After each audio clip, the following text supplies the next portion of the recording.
bounce up, start over again. Was the Depression, like I said, you didn't pick up that when I was telling you that we used to get surplus food? Yeah. We used to get sacks of oranges, sacks of grapefruits, and all kinds of food, you know, cheese and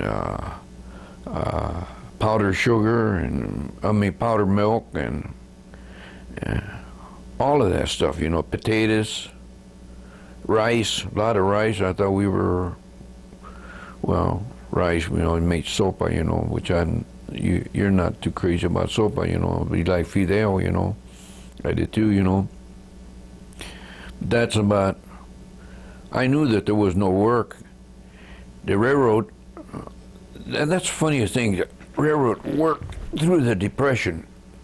And I recall as a little boy, the troop trains come by there and they had World War I soldiers. I remember that going through here, through the Rock Island line. And it was a big, long train, all troop trains. They stopped there and we talked to them, you know. Was a little boy, you know, what did I know much, but I seen them, all soldiers that were going home after the war in Europe, you know.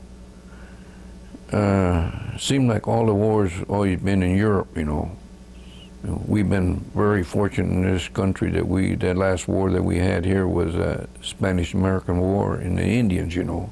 But all the wars have been always in Europe.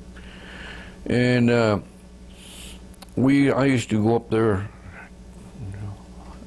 I used to see, there weren't tramps, there were hobos. Hobos is different between tramps and hobos.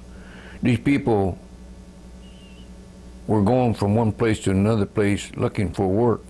And they knew what time the trains were leaving the Silver's Yards, which was one of the biggest yards. Matter of fact, I think it was one of the biggest in the country. The railroad, the Rock Island line. That all of these people were waiting for a train to go out, and they would hop a train, and they knew where they were going. They got off, and they were looking for work, and they would go somewhere. I used to go underneath the bridge up there. Where there was a bridge up there where my brother Reuben lives. You know, not today. He didn't live there at that time. I used to sit there with the hobos and watch them cook, you know. And I taste some of the food because they used to give it to me, you know. I used to sit there and what I talk about, I don't know, but I enjoyed watching all those people. And there was gypsies. There was a lot of gypsies around here at that time. But you never could get next to a gypsy, you know.